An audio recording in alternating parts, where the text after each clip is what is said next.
I want to ask a superly simple question, which is, if this government can fast track putting things into legislation, can the next government fast track taking them out? If this government puts these things in place with no consultation and be damned the rules, can the next government just come in and go, hey, by the way, we're cancelling your contract effective immediately today? Like those solo mums got no notice. The new company XY, no notice either. And I just wonder if there's a selling point there for perhaps a left-leaning government to start promising, we will undo this. Here's our 100-day plan. Undo everything that National did, which was undemocratic, and then we'll start again. Just a thought, Chewy, just thinking out loud. Let's see what's happening over on the west coast of New Zealand. In the small town of Blackball on the west coast, people gathered from both sides of the mining argument. And just say yous and just bulldoze straight over them. There was an immediate standoff. How many are you from the coast? Yeah. None of them. Living up, yeah. Bugger all, possibly. Local workers in their high-vis moving in to block out the critics. The scene symbolic of the wider debate on mining that the minister isn't shying away from.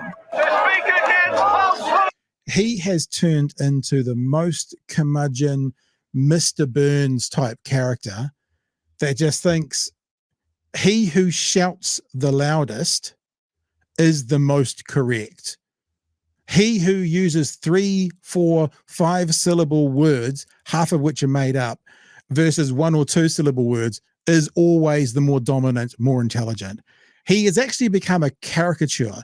If you were making a movie with an evil politician, Shane Jones is your actual example of that. Look up the dictionary. There's a picture of him there beside the word evil politician. The only thing he hasn't got is the handlebar moustache to do that too.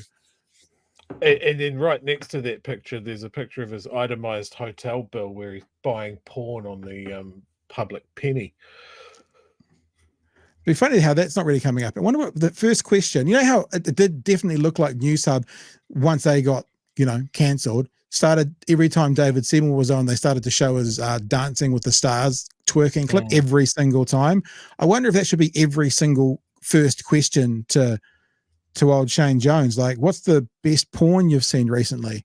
Do you still buy it or do you just watch it on Pornhub like everybody else? Can you make any good recommendations?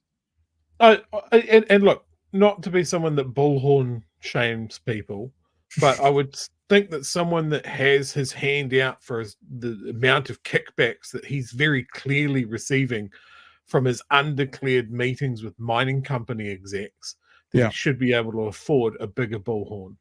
Yeah, I'm with you. Maybe we could do a whip round for him. Get one made out of a fleshlight or something and send that to him. All right, let's keep going. Attempting to drown out protesters, Shane Jones became the megaphone minister. We need growth and development. Thank you, Blackball.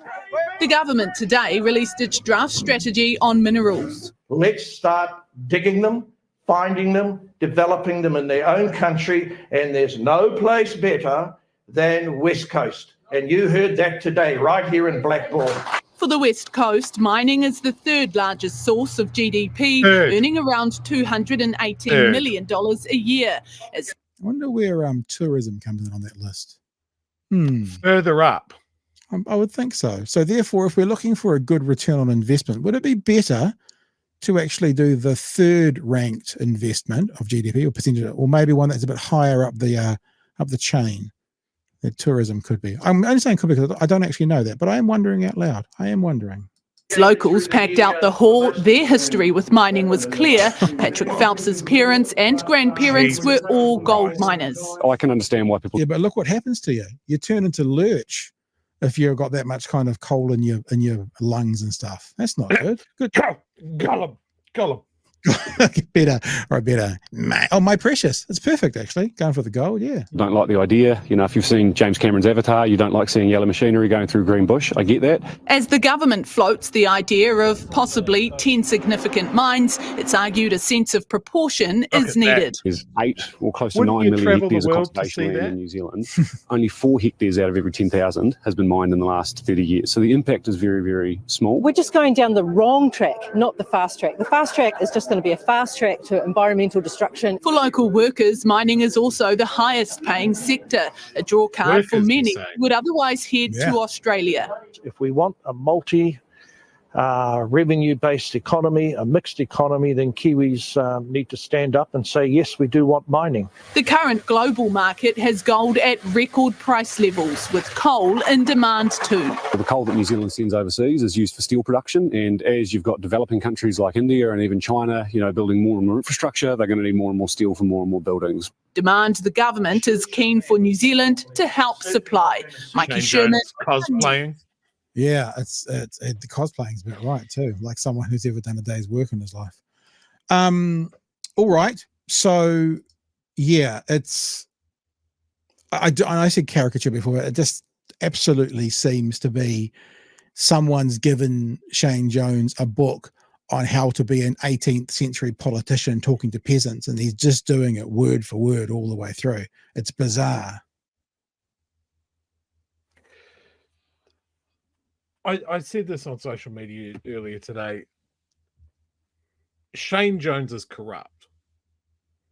There is so much corruption going out. It's like he has shrugged off the report that he had undeclared dinner meetings with mining execs around the fast track bill.